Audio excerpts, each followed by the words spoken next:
It's a very long topic. I think I don't think I'll be able to do justice to this in the 15 minutes, but I'll just touch upon some of the aspects of transplant and aplastic anemia in children, focused on some of the data what we have, worldwide, and also some of the experiences from our own center, and also one of the collaborative studies we had done in India, which is being recently been compiled. Now we're all aware of this algorithm here, and I just want you to focus on the second line choice in children.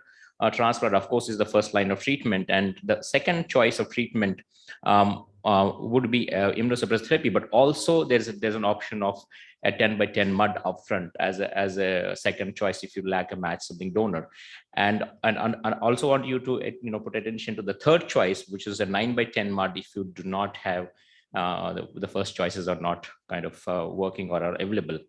And of course, a note on hepatocyte transplantation, I'll show in the next few slides that where I think we can probably push that option up in the years to come.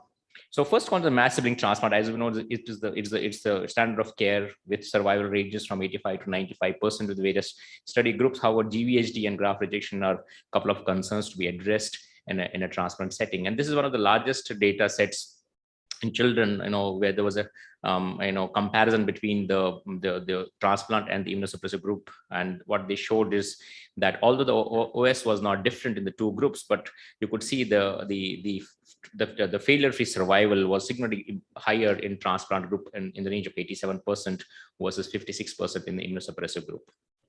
Now, we also, have evolved in the conditioning used in transplant in match sibling settings for aplastic anemia, and that has also reflected into improved or overall outcomes. And the various conditioning regimens use cyclophosphamide only, and in with other agents, and cyclophosphamide being the backbone. But it was in the Seattle they tried to explore ATG along with cyclophosphamide, initially used in graft failure, but then was later on applied to the first transplants as well. And this combination led to excellent outcomes. If you see this data set here, although it's a mixed population, pediatric and adults, the survivals in the range of 88, 89, 90% with very low GVHD rates and sustained engraftment. Then came the era of fludarabine based conditioning, although it was initially used where ATG was not available or couldn't be used. And with a presumption of low toxicity and the low risk of graft failure. But however, GVHD still remained a concern with fludarabine conditioning. And this was a comparison on a small patient group where they used fludarabine with cyclophosphamide plus minus ATG and cyclophosphamide ATG alone, which was the standard of care at that point of time.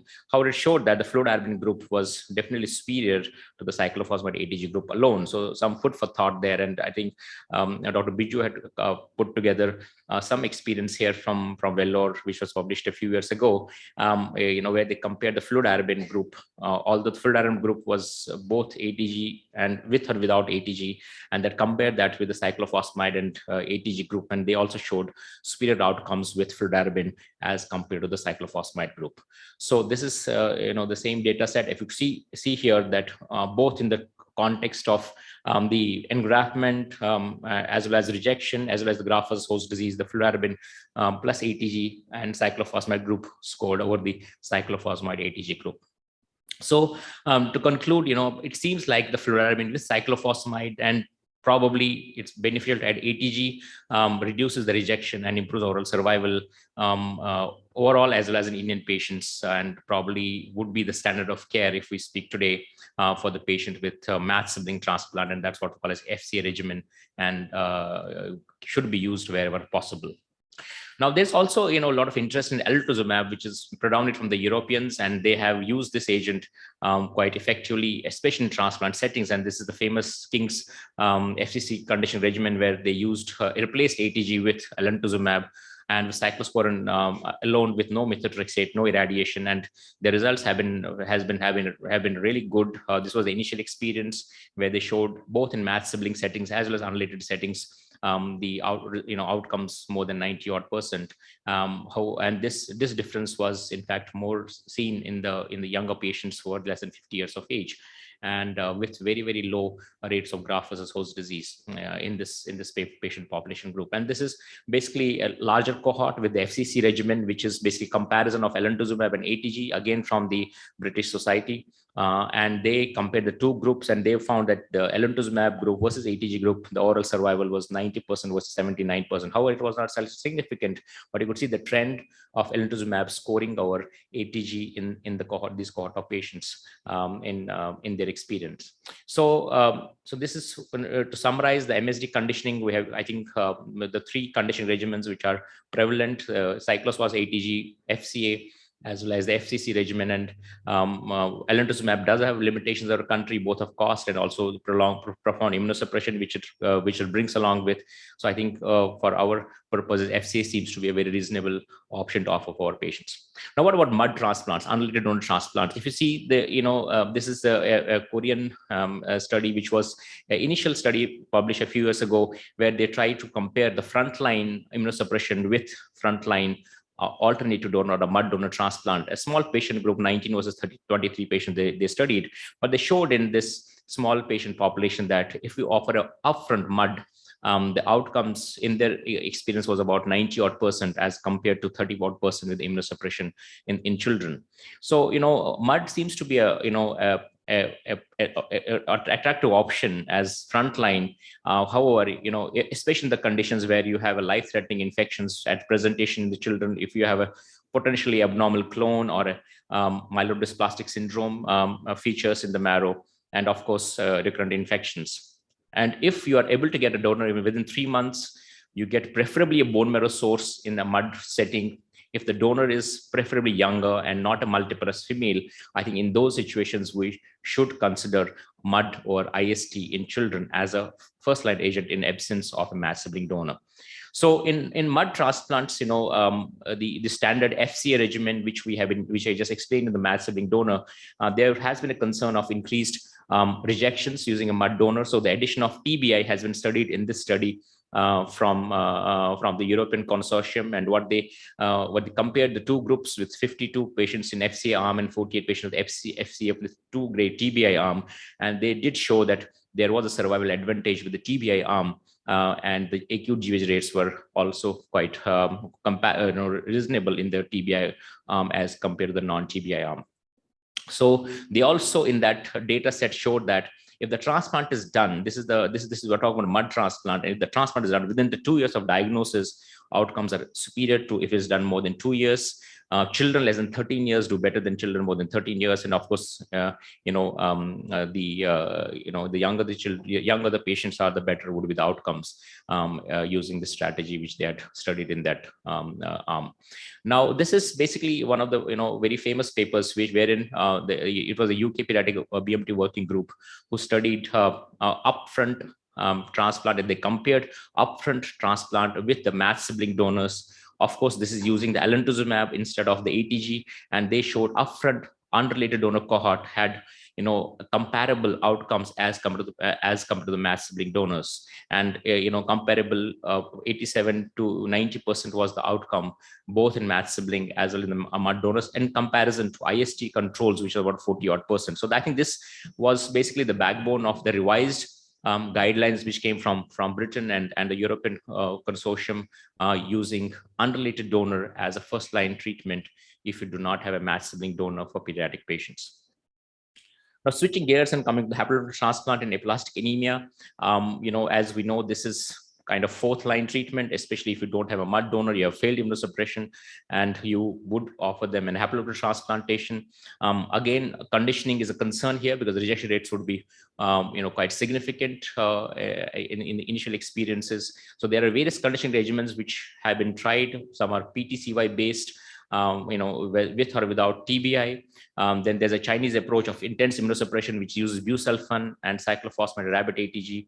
And but the initial experience, which was, this was a very small patient numbers, published earlier on a few years ago, almost a decade ago, and the outcomes are very, very, very dismal. It was in the tune of around 40% But in the recent era, with the introduction of especially of the PTCY regimen, this is this is from the North America, 16 patients using the Baltimore approach of ATG, cyclophosphamide, fludarabine, and 2 grades of TBI. However, after first 7 patients of using this regimen, they changed the dose of TBI to 400 centigrade rather than 200 centigrade, and they showed in the data set that the patients who received 400 centigrade instead of 200 centigrade, that the rejections were not seen, and the outcomes were pretty good in the range of 85 to, in fact, the relapsed and refractory ones who got the 4th grade TBI, all of them were surviving. So excellent results, small patient group, 16 patient, and all as a whole, this cohort 95% survival rates,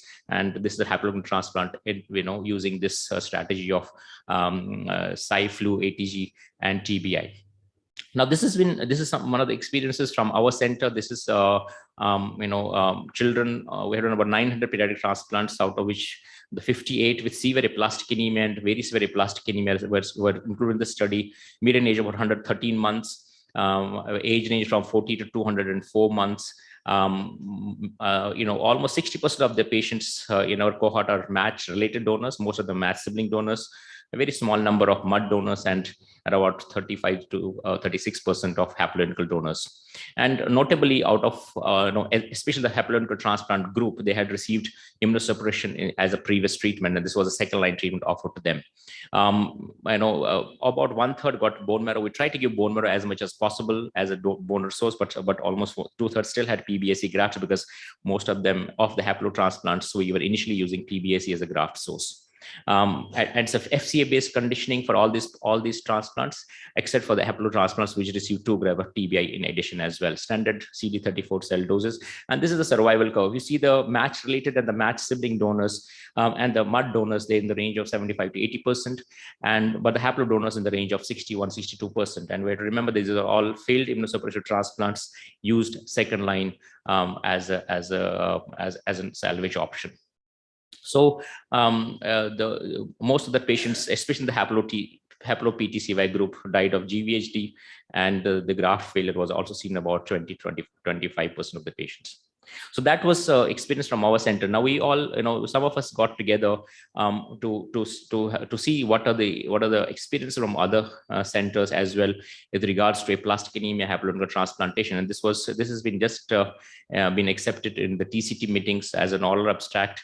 And this was basically from 7 centers with the haploid transplants from all the centers in the last 10 years. So this is because there's a multi-center data. So we basically have 2 groups of patients here. One group who got the traditional Flu/Cy, TBI, and ATG conditioning, and another group which got thiotype or melphalan-based conditioning. We had also 2 groups in GVHD prophylaxis. Most of the patients of all the patients got PTCY, but there was in addition either the traditional MMF CNI based conditioning, or there's one group who had got abatacept as well as a GVHD prophylaxis. So this is about 79 patients haploid transplant from 7 centers, median age of 10 years, and as shown here, the engraftment of platelets and neutrophils was in the 15 and 18 days. Graft failure was seen in 12 out of 73, and secondary graft failure in one of the patients, and of course CMV reactivation, about half of them being haploid transplants. And GVHD rates were pretty reasonable. 20% patient got GVHD, and chronic GVHD was quite limited to only 3 patients with extensive GVHD. Now, if you could look at this here, this is basically the comparison of these 2 group of patients based on the condition regimen. We saw that the thiotype melphalan group did better as compared to they were comparable from the demographics, but they did better as compared to the standard Flu/Cy group. And this is basically GVHD prophylaxis comparison. If you see also here that the abatacept group basically they were comparable, the 2 groups. And if it's the survival of the whole cohort, it's about 62% overall survival, and event rates were about 60%. As I said earlier, most of these patients have been used as a second line treatment.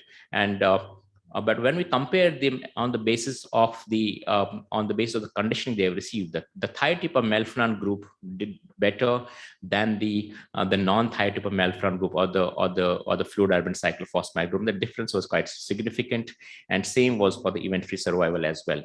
When we look at the GVHD free progression survival, that again was improved in the thiotropin melphalan group as compared to the other group, and same was a primary graft failure. Now, mortality, of course, lesser in the thiotropin melphalan group. Now, what about the GVHD prophylaxis and comparison on the two groups? This is a GVHD comparison, comparison based on the two prophylactic groups, abatacept and the non-abatacept group. Abatacept group, the survival is excellent. It was about 90+%, and non-abatacept group about 55%, and that holds true for the event-free survival as well.